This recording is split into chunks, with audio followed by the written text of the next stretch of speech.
Bonjour et bienvenue sur le podcast des Chroniques de l'éveil. Je suis Julie Michaud, coach et thérapeute et spécialisée pour vous accompagner à comprendre ce qui se joue dans votre vie. Pourquoi vous êtes en réaction, pourquoi vous ressentez ces émotions, vous apprendre à vous détacher du personnage principal pour enfin vous amuser à jouer les rôles de votre vie. Découvrez mes prestations sur le site www.juliemichaud.com ou plus de contenu gratuit sur l'éveil sur la page des réseaux sociaux Les Chroniques de l'éveil. N'hésitez pas à me faire des retours sur les différents épisodes ou à venir me parler en direct en message privé. Bon épisode!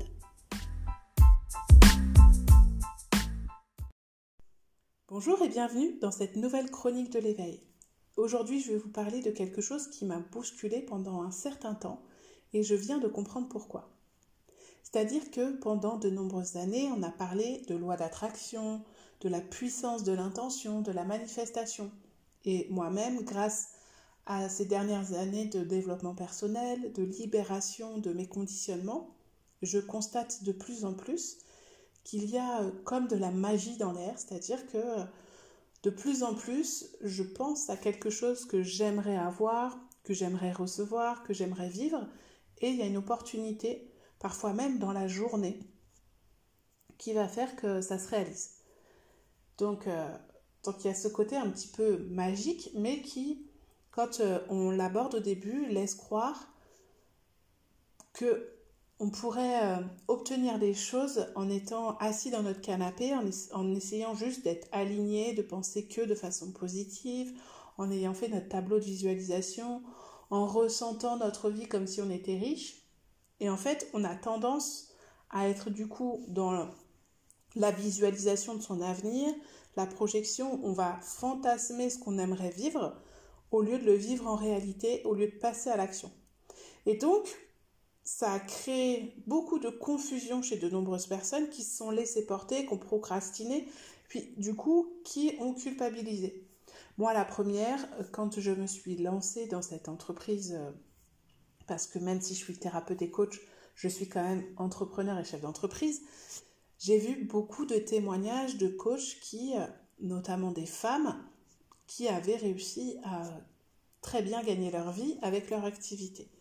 Et je me suis dit, tiens, c'est inspirant, ça veut dire que contrairement aux thérapeutes que je côtoie au quotidien, on peut gagner confortablement sa vie, on peut avoir aussi une liberté au niveau du temps, au niveau de sa vie de famille, donc il y a des possibilités. Donc ça, c'était bien parce que ça m'a permis de ne pas m'enfermer dans des croyances et donc de m'ouvrir à ces possibilités-là, à me former pour voir comment je pouvais réinventer mon métier, créer mon métier par rapport à mes propres intentions, à mes propres besoins. Et ce qu'il y a, c'est que comme nous sommes dans un monde où en fait on veut du résultat tout de suite, c'est-à-dire qu'on commande quelque chose, on aimerait l'avoir sur le pas de notre porte dans l'heure, dans les 20 minutes ou le jour même, voire le lendemain. Quand on regarde une série, eh bien, on a juste appuyé sur la télécommande, on a les épisodes qui se suivent. Donc, on voudrait toujours tout pour hier. Mais la transformation, l'évolution de ce que l'on est, la réussite professionnelle, tout ce qui engage du changement, ça ne peut pas se faire en 24 heures. Et donc, surtout dans le milieu de l'entrepreneuriat, c'est vrai qu'on a la chance d'avoir des témoignages de gens qui, au niveau même artistique, c'est pas que dans le développement personnel ou que dans le business, mais on voit qu'à un moment donné, on voit qu'il y a quelque chose qui a switché et que la personne qui n'était pas connue est devenue très connue, que l'artiste qui chantait dans le métro est devenu une star internationale, que le chef d'entreprise qui a été refoulé X fois lors des entretiens, et bien maintenant est quelqu'un qui est très connu et reconnu, que certains écrivains, comme celle qui a écrit Harry Potter, ont eu leur manuscrit rejeté plusieurs fois, et puis maintenant on voit que ce sont des best-sellers. Donc on se dit c'est possible, mais on oublie que derrière il y a des années de remise en question, d'entraînement, d'échecs, d'expérience, etc. Et donc aujourd'hui, il y a quelque chose d'autre qui qui apparaît, on va dire, dans la communication sur les réseaux sociaux, parce qu'il y a de plus en plus d'authenticité. Mais il y a aussi, donc il y a l'authenticité où là, les gens vont dire, bah, vous savez, aujourd'hui, j'ai tant d'abonnés, j'ai cette visibilité-là, mais il m'a fallu tant de temps, plusieurs fois j'ai échoué, moi aussi, quand j'ai lancé mon offre, quand j'ai fait des vidéos, ça a fait des bides. Il y a des gens qui, dans leur métier, ont vécu des échecs avant d'arriver là, dans leurs aventures sentimentales aussi. On voit bien qu'il y a de nombreuses personnes qui ont eu plusieurs histoires d'amour, plusieurs histoires sentimentales avant de pouvoir être bien avec quelqu'un. Donc à tous les niveaux, parfois on a besoin d'expérimenter, ça peut prendre du temps. Et là, j'ai l'impression qu'il y a une espèce de nouvelle ère qui dit attention, il y a beaucoup de gens, alors je pense que c'est un marketing qui disent attention, arrêtez de croire que parce que vous êtes aligné, connecté à l'énergie de ça, tout va se réaliser, etc. Il faut de la sueur, il faut des efforts, il faut lutter pour y arriver. Et je dis pas que c'est faux, mais en fait, moi, quand je lis ça, ça me tétanise. J'ai mes réactions de survie qui se mettent en route parce que pourtant, j'ai pas eu une vie toujours facile. Je sais ce que c'est que de devoir travailler, de se dépasser. J'ai commencé à travailler, à apprendre le travail dans le restaurant de mes parents à 16 ans. Donc, je sais ce que c'est que de devoir se lever le matin. J'ai travaillé dans la grande distribution. Je commençais des fois à 7h, je finissais à 22h. J'ai travaillé de nuit. Donc, j'aime pas en fait cette notion d'effort.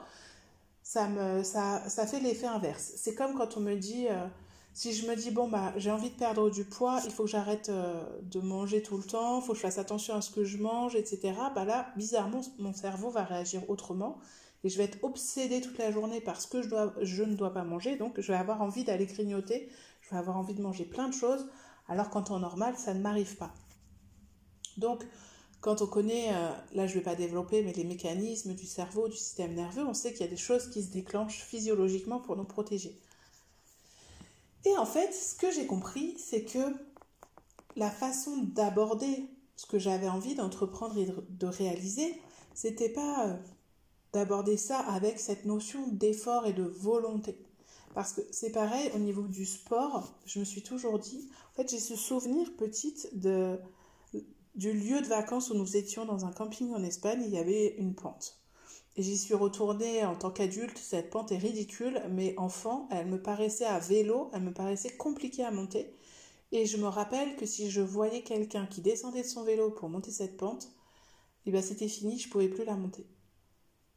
Et j'ai gardé cette croyance, donc régulièrement, si j'essaye de faire du sport, du vélo, enfin quand je dis faire du sport, ça peut être juste une balade en vélo ou de courir, s'il y a quelqu'un devant moi qui casse mon rythme, je vais me dire ah c'est bon, je laisse tomber. Donc c'est là où on peut se dire, je vais me dire que je suis assez influençable et que j'ai du mal à avoir de la volonté pour m'engager dans les choses. Et en fait, un jour j'entendais un coach qui disait mais ce qui est important c'est l'engagement que vous avez. J'ai repensé à ma propre expérience par rapport à l'exemple qu'il donnait. Il parlait de sa femme qui a allaité son enfant, et moi en l'occurrence j'ai allaité le mien 4 ans.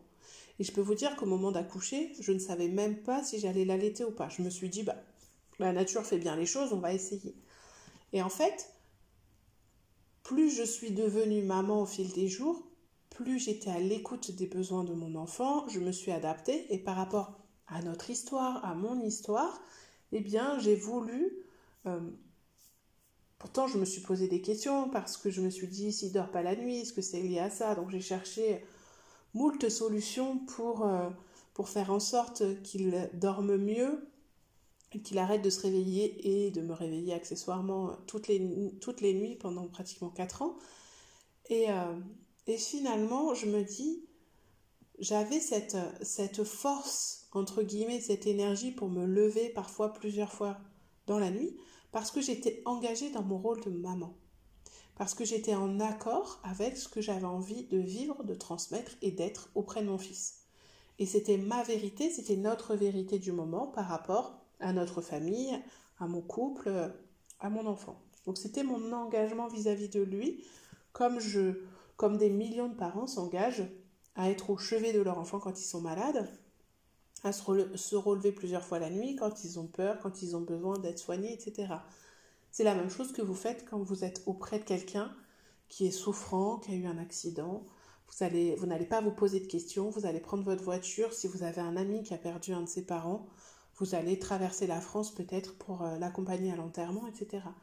Quand on est engagé, que ça touche nos valeurs, nos liens d'amour envers une personne, par exemple, eh bien, on ne se pose pas de questions. On ne se dit pas « ça va me fatiguer ». Ça ne veut pas dire que ça ne nous fatigue pas. Ça ne veut pas dire qu'il ne faut pas se respecter et faire les choses dans le respect de soi-même. Mais en fait, on a du mal, quand ça nous concerne nous, nos propres projets, on a du mal à être dans cette même notion d'engagement. D'un point de vue professionnel, par exemple, ou d'un point de vue santé. Et donc moi, ces derniers temps, je me suis dit que j'avais envie d'aborder ma vie et mes projets, mes envies de réalisation autrement. Et je me suis dit, eh bien, par exemple, là, ça fait des mois que j'ai envie de créer un programme. Je suis en train de créer un programme d'accompagnement et ça demande beaucoup d'action. Et donc, j'ai tendance, il y a tous mes instincts de survie, toutes mes réactions de survie qui se mettent en route, qui font que parfois, je vais être beaucoup dans l'action, parfois je vais faire des actions passives, donc qui ne sont pas forcément celles que je devrais faire tout de suite, parfois je vais être dans la procrastination, parfois je vais être dans l'efficacité ou non. Et après, quand on n'obtient pas les résultats tout de suite, en fait, on passe plus de temps à analyser est-ce que j'ai été productive ou pas, plutôt que à se dire, bon, quelle est l'action efficace et appropriée que je devrais mettre en place maintenant pour obtenir le résultat que je veux.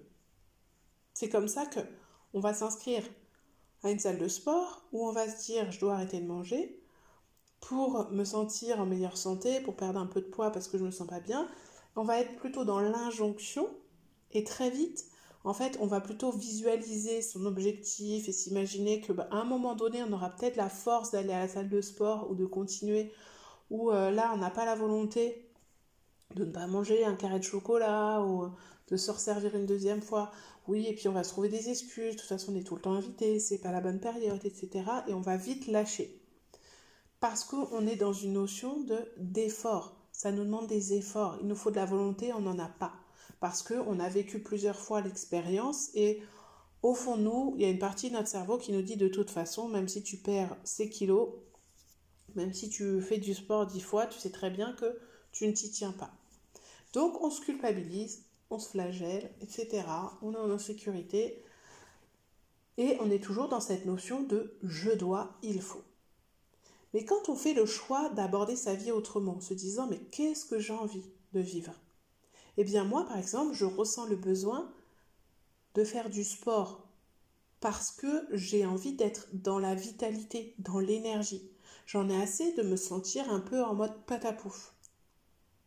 Ça ne veut pas dire que je suis une feignasse, mais par moments, quand je me sens comme ça, je me sens molle. Et du coup, plus je vais me sentir molle, etc., plus je vais dégager ça, plus du coup, la moindre réflexion qu'on va me faire sur ce sujet va venir confirmer cette croyance. Et donc, je vais me dire, de toute façon, les gens me perçoivent comme quelqu'un qui n'est pas dynamique, etc. Donc, je me dis là de plus en plus, j'ai envie de sortir parce que je travaille à la maison, je m'occupe de mon fils aussi beaucoup à la maison. Donc maintenant, c'est, tiens, si on sortait se balader, faire un tour de vélo parce que j'ai envie de prendre l'air, parce que j'ai envie de me défouler, parce que j'ai envie de sentir la vie traverser mon corps physiquement. Et pas uniquement parce que j'ai pris des kilos et que j'ai envie de rentrer dans mon maillot de bain cet été.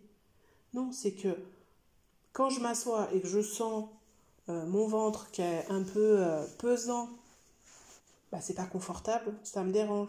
Si je sens que je suis essoufflée quand je monte les escaliers, je me dis quand même qu'est-ce que ça va donner dans 20 ans. Donc j'ai beaucoup investi de temps, d'énergie, d'argent sur mon état d'esprit. Maintenant, j'ai envie aussi de me reconnecter à mon corps parce que, justement, cette connaissance de moi, cette connaissance de ma physiologie me permet de prendre conscience qu'il est important que je prenne autant soin de mon corps que de mon mental, que de mes émotions, que de mon système nerveux, etc. Donc, si vous êtes en ce moment dans une démarche de j'ai envie de mettre des projets, j'ai envie d'avoir des projets, mais j'ai l'impression que je procrastine, j'ai l'impression que je n'y arrive pas, si vous avez tendance à culpabiliser, alors oui, il y a des milliers d'outils qui existent pour faire des listes, mieux vous organiser, noter ce que vous avez fait à la fin de la journée pour être en gratitude et pour reconnaître tout ce que vous avez fait. Ça, c'est la partie pratique. Moi, c'est vrai que je travaille un petit peu plus, je vais vous éclairer plus sur la partie état d'esprit, mindset, comme on dit en coaching. Donc, si vous avez envie de voir les choses autrement, de calmer votre mental pour qu'il vous soit utile et qu'il devienne un allié pour réaliser vos tâches pratiques, pour réaliser vos projets, eh bien, je vous invite à continuer à écouter ces épisodes parce que je vais bientôt lancer le programme Cap ou pas Cap qui va vous permettre de mieux vous connaître, de mieux vous comprendre pour pouvoir justement vivre des transformations, passer à l'action pour vous réaliser et être moins dans les injonctions de qu'est-ce que je dois faire, qu'est-ce que je dois être, moins dans l'analyse de mais pourquoi je suis comme ça, pourquoi je suis autant dans le contrôle, pourquoi j'ai peur d'être rejetée. Donc plus être vraiment dans l'être et pas dans le faire de j'essaye d'être tout le temps dans le faire pour me couper de moi, mais j'essaye d'être dans le faire pour être dans l'action et la bonne action. Donc on va vraiment aborder les choses autrement pour que vous puissiez enfin être vous-même en assumant votre vulnérabilité, en assumant votre sensibilité, en étant responsable de façon comme si c'était parce que c'est un super pouvoir créateur d'être responsable et de ne plus subir votre vie. Donc, je suis en cours de finalisation de création de ce programme parce que j'ai fait un challenge de 21 jours avec un petit groupe de personnes et ce challenge m'a permis aussi d'écrire ce programme. Donc je suis en train de finir les enregistrements. Donc si vous êtes intéressé par un tel programme, je vous invite à me contacter via les réseaux sociaux, via Instagram Chronique de l'éveil, le compte Chronique de l'éveil, ou sur mon site www.juliemichaud.com. Et je vous dis à très bientôt pour un nouvel épisode.